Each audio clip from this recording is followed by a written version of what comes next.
Bonjour à tous, j'espère que vous allez bien. Je suis contente de vous retrouver pour cette vidéo concernant le postpartum. Je vous en ai un petit peu parlé sur Instagram, je vous avais dit que je vous ferai une vidéo par rapport à ça. J'ai mis un petit peu de temps parce que les journées passent tellement vite avec bébé, même s'il est très sage. Donc j'en profite pour le faire maintenant. Si cette vidéo est un petit peu trop longue, une fois que j'aurai fini de la tourner, je la couperai peut-être en deux et je vous la posterai en deux parties. Je verrai sur le moment parce que j'ai quand même pas mal de choses à dire. Comme d'hab, cela dit. À chaque fois mes vidéos sont hyper longues. Donc, pour ceux qui arriveraient sur ma chaîne maintenant, j'ai eu un bébé cet été, le 19 août. J'ai eu une césarienne d'urgence, bon, qui n'était pas programmée, c'était pas en extrême urgence. Vous avez de toute façon la vidéo récit de mon accouchement que vous pouvez aller voir où j'explique tout en détail. En tout cas, je voulais revenir sur ça, notamment sur les suites de la césarienne, mais aussi sur tous les ressentis et les petits désagréments que j'ai pu avoir en postpartum. J'estime que j'ai eu de la chance. J'ai eu et j'ai toujours, parce que je suis quand même toujours un petit peu dedans, un postpartum qui est assez cool. Je sais que pour certaines femmes c'est très difficile, mais je voulais quand même en discuter pour vous donner aussi mon point de vue et surtout prendre du recul sur la situation, parce que quand j'étais enceinte ou même avant d'être enceinte, j'avais pas du tout en tête que ça pouvait se passer comme ça. Par rapport à la césarienne, donc dans la précédente vidéo, je vous avais laissé vraiment au moment où mon fils est né. Ce qui s'est passé donc, c'est que j'ai eu la césarienne à 22h10, à 2h30 je crois du matin, j'étais en chambre. Bon, la première nuit, j'ai pas souffert honnêtement plus que ça, parce qu'il y avait des restes de l'anesthésie. Et dans ma maternité en plus, ils nous mettent une sorte de petit cathéter au niveau du ventre qu'on sent pas du tout. Donc dans le pansement, je vous mettrai une photo d'ailleurs du pansement qui est assez impressionnant. Bien gros, c'est un pansement compressif. Donc il y a le petit cathéter avec, et c'est relié en fait à une bouteille dans laquelle il y a, je pense que c'est des anti-inflammatoires qui, je pense honnêtement, participent au fait que j'ai pas trop souffert. On va dire tant que j'avais cette pompe. Donc celle-là je crois que je l'ai gardée 48 heures quand même, donc en fait une fois que j'étais debout j'ai dû me trimballer avec, il y avait un truc pour le mettre autour de soi, soit donc là ou en bandoulière. C'est pas très pratique, mais en tout cas ça a quand même beaucoup aidé ce petit produit. Mais du coup la première nuit j'ai pas vraiment souffert, ça tirait un petit peu mais honnêtement ça allait. J'étais crevée mais j'ai pas trop bien dormi, déjà parce que forcément il y avait de l'excitation. Mon bébé venait de naître, il était juste à côté de moi, je faisais que l'observer un petit peu sous tous les angles. Mais en plus, c'est vrai que du coup j'étais sur le dos, moi qui dors jamais sur le dos, j'étais comme ça, donc c'était pas évident. Et puis bon, du coup je suis arrivée en chambre à 2h30, mon mari est parti je crois vers 3h, 3h30. Peut-être 1h30 après il y a eu le premier vibrant, et puis ensuite c'est les soins, donc bon, voilà comment ça s'est passé. Mais en termes de soins, honnêtement, ils sont venus voir vite fait le pansement, mais bon, on voyait rien à travers, donc voilà. Ils sont venus bien sûr vérifier les saignements, donc ça c'est pas du tout dû à la césarienne, hein, c'est le sang qu'on perd après l'accouchement, qui pour moi en toute honnêteté, ça a été, je m'attendais vraiment à beaucoup plus, et ça a été honnêtement comme des règles un peu abondantes quoi, mais sans plus. J'ai eu bien sûr des petites contractions, ça a un nom, mais je sais plus comment on appelle ça, bon, je sais plus, mais des petites contractions après, rien à voir avec celles de travail, mais qui m'ont fait un petit peu mal au ventre quand même. Ça a duré quelques heures, et bien sûr, vers 9-10 heures du matin a eu lieu le premier lever. Donc en fait ça va assez vite. On est tout de suite finalement sorti du contexte de césarienne, je peux pas bouger. Honnêtement ça allait vite. Donc vers 9-10 heures la sage-femme vient, elle m'explique comment je vais devoir me lever pour que ça fasse le moins mal possible et que je tire le moins sur mon ventre. Donc tout simplement, il fallait que je me bascule au bord du lit. Donc déjà que je relève le dossier du lit, vous savez dans les hôpitaux souvent ça se relève. Si vous entendez à côté, c'est Simba qui a choisi le meilleur moment de la vidéo pour manger. C'est bon Simba? On n'est pas aidé. Et donc je me mette au bord du lit, donc en fait je pivotais et après de là je m'aidais avec la barrière et puis tout doucement je me levais. Alors c'est sûr que ça fait un peu peur, Mais j'avais tellement envie de m'occuper de mon fils parce que du coup, on va dire que toute la nuit, dès que j'avais besoin d'aide, j'appelais, on me le mettait sur moi, on me donnait le bibi, on l'a changé à ma place, donc ça m'énervait un petit peu. Du coup, voilà, je me suis vite levée, donc oui, ça a tiré, ça a fait mal, hein, c'est sûr. Mais je m'attendais quand même à pire. Je pense que ce produit, comme je vous disais, a aidé. J'ai poussé un petit peu sa gamelle, mais maintenant je crois que c'est Stitch qui est en train de boire. Oui, donc j'étais en train de vous dire que voilà, se lever, c'est sûr que ça a fait mal, mais j'avais tellement envie que voilà. Honnêtement, ce qui était le plus dur, c'était vraiment le passage de assise à debout, parce que d'un coup ça tire, on a l'impression que ça va s'ouvrir, sachant que moi j'avais eu des agrafes. Mais en fait, une fois debout, honnêtement, j'étais bien. Je vais pas vraiment mal, voilà, ça tirait un petit peu, mais sans plus. Je ne sais pas si je vais arriver à faire cette vidéo. Je suis allée chercher Nicolas qui a fini sa sieste, mais je pense qu'il va un peu pleurer, alors à voir. Du coup, j'étais en train de dire, à J2, c'était le moment de la première douche. Et donc le moment surtout de retirer le pansement. Alors ça, j'avoue que c'était, je crois, la partie la plus pénible. Parce que en fait c'est tellement accroché que ce qui fait le plus mal c'est juste de tirer le pansement. En plus vu la taille, c'était à moitié sur le pubis, donc bah, clairement sur les poils, etc. C'était vraiment horrible. Ensuite la sage-femme est venue une fois que j'avais enlevé le pansement sous la douche, c'était pour que ça me fasse le moins mal possible en fait. Pour vérifier la cicatrice, elle m'a dit qu'elle était nickel et à partir de là je devais avoir en fait la cicatrice à l'air libre. Aucun soin particulier jusqu'au retrait des agrafes, donc à J7. Et en attendant, il fallait juste, voilà, pas mettre de compresse dessus, de pansement, c'était vraiment à l'air libre. Et juste, quand j'allais à la douche et que je me lavais, tamponner dessus pour pas tirer sur les agrafes, mais pour quand même bien sécher. Rien de plus à faire que ça. Donc honnêtement, il n'y avait pas tant de soins que ça. J'ai eu bien sûr des médicaments, mais une fois que la bouteille était finie, comme je vous avais dit, honnêtement ça a été Doliprane, je crois que j'ai eu un petit peu quand même d'ibuprofène.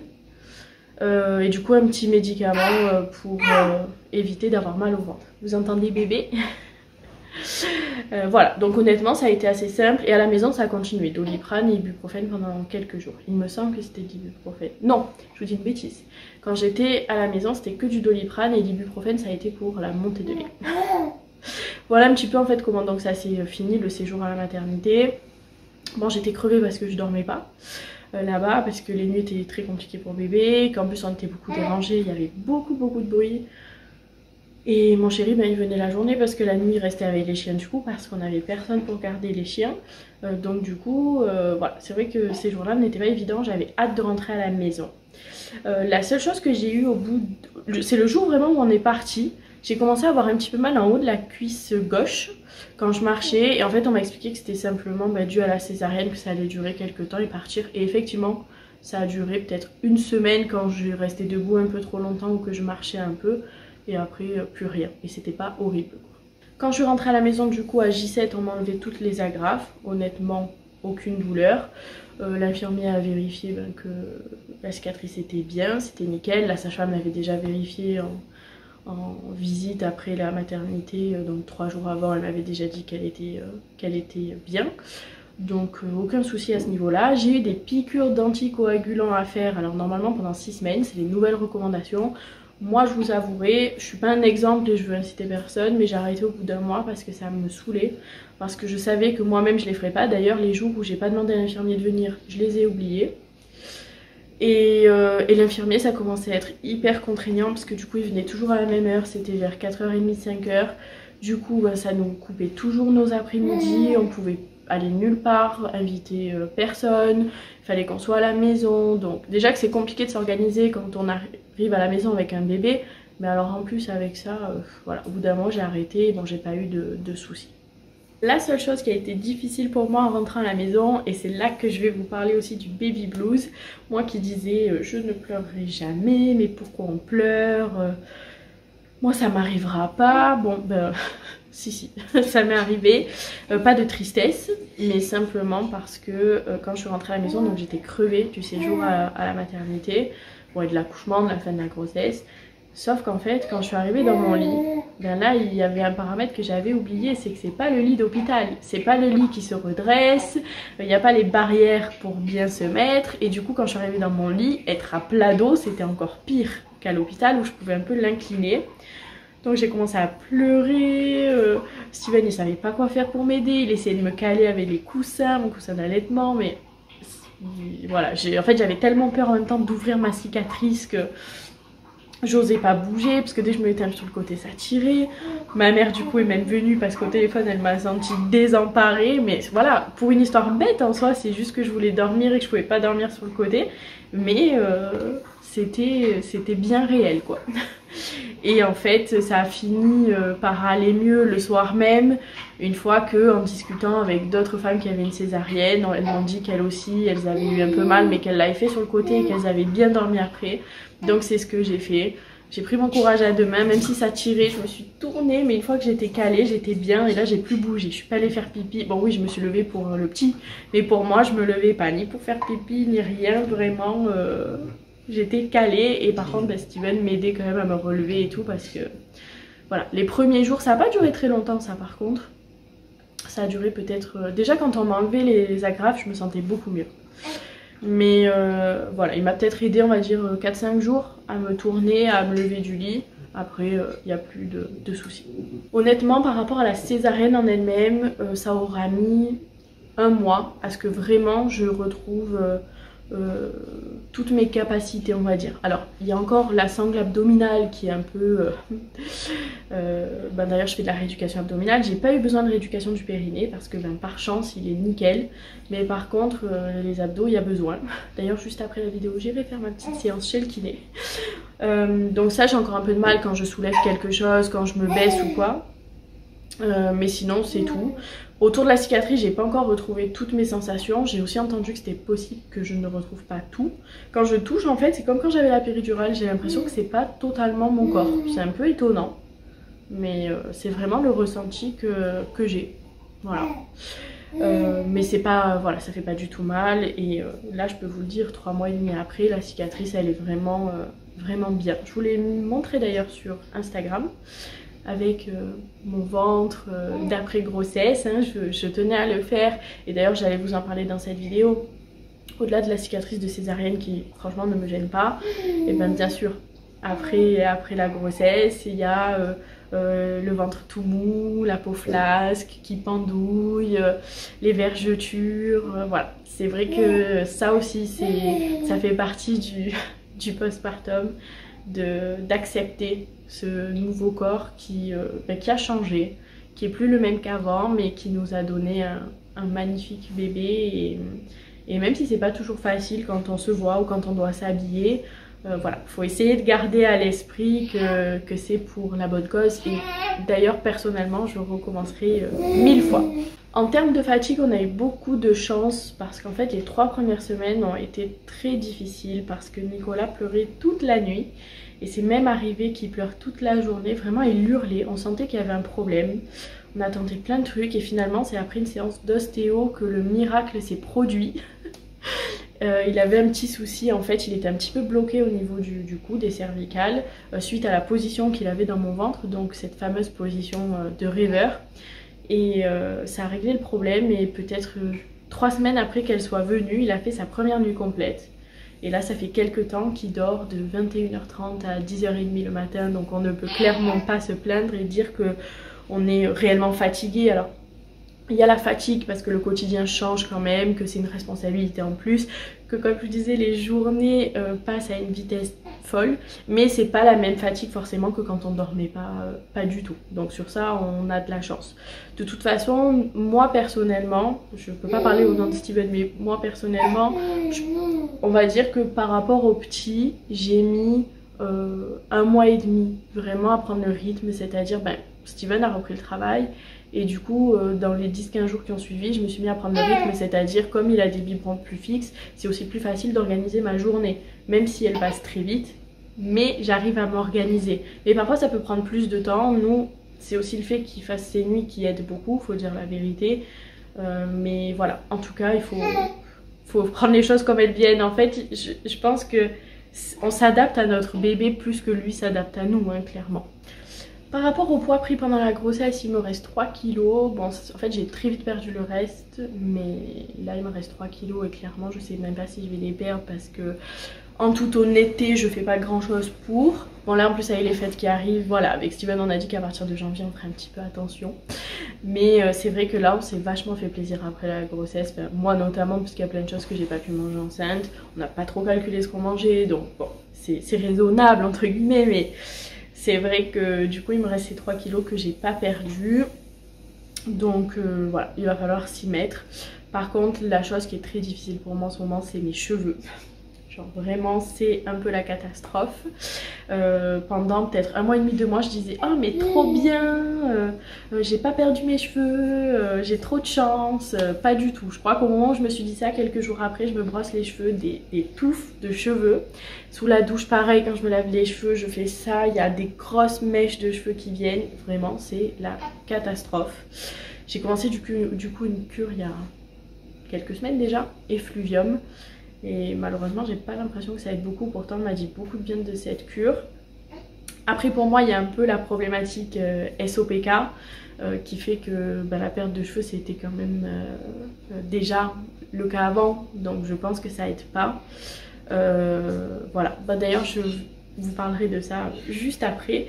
Et je voulais aussi parler des ongles parce qu'il y a beaucoup de femmes qui disent donc que pareil c'est leurs ongles se cassent et tout. Leurs ongles se cassent juste après l'accouchement ou pendant la grossesse, voilà. Et je peux que confirmer, en tout cas pour moi ça a été le cas, c'est à dire que j'ai eu de magnifiques ongles, peut-être 2 mois et demi après la naissance, vraiment beaucoup plus beaux qu'avant. Moi qui me les rongeais tout le temps parce qu'ils étaient mous, là ils étaient hyper durs, du coup ils poussaient et tout, c'était trop bien. Et là depuis 3 semaines, 1 mois, clairement ils font que se casser. Tout le temps, donc je pense que là on est un peu comme les cheveux, on est un peu dans le mal quoi, comme on dit. Mais bon, c'est comme ça. Concernant du coup le SOPK, c'est un peu le gros point noir de cette après-grossesse. C'est que c'est vrai que souvent on dit que la grossesse peut aider à remettre les choses en ordre. Honnêtement c'est pas mon cas. Mon fils va avoir 4 mois et je n'ai pas eu mon retour de couche. Je suis très suivie par mon gynéco. Donc on voit bien au niveau hormonal et écho que je suis pas prête de l'avoir.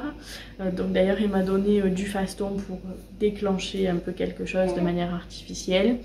J'ai un stérilet quand même que j'ai mis par précaution, mais bon, même si on sait qu'il y a quand même peu de risques, ça peut arriver cela dit, mais il y a moins de risques que pour une autre femme qui n'aurait pas le SOPK. Et par contre voilà, la chose qui moi me fait un peu mal au cœur, c'est que on s'est rendu compte qu'en termes de bilan hormonal et échographie que c'était pire qu'avant quoi, que le SOPK était encore plus présent qu'avant. Ça expliquerait aussi ma grosse perte de cheveux du coup. Donc voilà, c'est vrai que ça c'est vraiment pas facile parce que autant je m'attendais pas à ce que ça soit mieux qu'avant, que ça règle le problème la grossesse, mais je pensais pas que ça serait pire. Voilà, donc voilà, c'est sûr que comme on aimerait bien avoir un deuxième bébé et tout, ça fait forcément se poser des petites questions, mais bon, tant pis.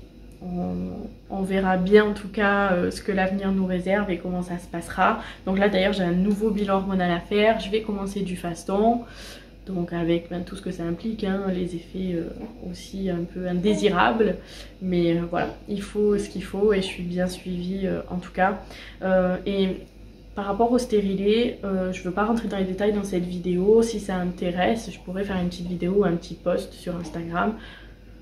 Mais voilà, là je rentrerai pas dans les détails.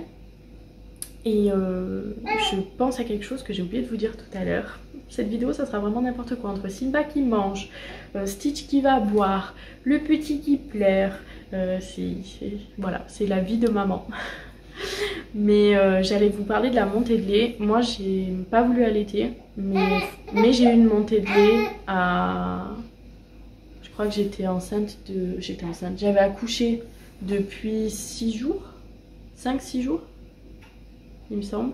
Oui, c'est ça. D'ailleurs, j'avais vu la sage-femme le matin qui m'avait dit non mais alors vous l'avez pas eu, ben vous l'aurez pas. Et le soir même, je sens la poitrine chaude, tendue et tout. Et je vais à la salle de bain, je regarde et je vois des petites gouttes transparentes qui commencent à sortir. Je dis bon. Donc oui, ça a fait mal quand même, hein. Je reconnais que ça a fait mal. Bon, j'avais du coup des anti-inflammatoires pour ça. Donc je les ai pris. Après la douleur elle n'a pas duré longtemps. Par contre ce qui a duré longtemps c'est que j'ai dû longtemps garder une brassière pour bien serrer tout ça. Et surtout ben, je mettais des cotons avec de l'eau froid. Déjà ça faisait, du coup ça aidait pour la douleur, mais surtout si je perdais un peu des gouttes de lait, ben, ça tâchait pas tout parce qu'en plus ça sent pas très bon quoi, pour être honnête. Donc voilà un petit peu comment ça s'est passé.